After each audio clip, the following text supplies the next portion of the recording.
मेरे क्लास 10 के Avengers assemble competency based सवाल लाया हूँ रीजन असर्शन वाले, फटाफट आओ।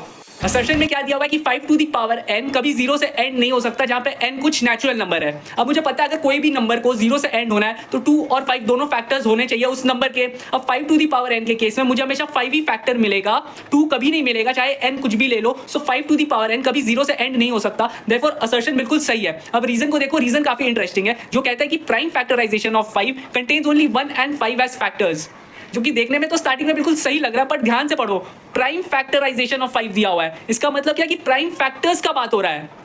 क्या 1 एंड 5 ओनली प्राइम फैक्टर्स है 5 के? देखो 5 तो प्राइम फैक्टर है 5 का, ठीक है, बट क्या 1 प्राइम फैक्टर है? यार 1 तो प्राइम नंबर ही नहीं है, सो वो प्राइम फैक्टर कैसे हो सकता है? बात समझ रहे हो? 1 फैक्टर है 5 का, इसमें कोई डाउट नहीं है, बट 1 प्राइम फैक्टर नहीं है, क्योंकि यहाँ पे प्राइम फैक्टराइजेशन दिया हुआ है, सो यहाँ पे प्राइम फैक्टर्स का बात हो रहा है। समझ रहे हो? सो 1 is not a prime factor of 5, it is a factor only, but यहाँ पे प्राइम फैक्टर का बात हो रहा है, सो 1 प्राइम फैक्टर नहीं है, इसलिए रीजन गलत है। ये थोड़ा कंफ्यूज मुझे भी किया था, सो बढ़िया सवाल है।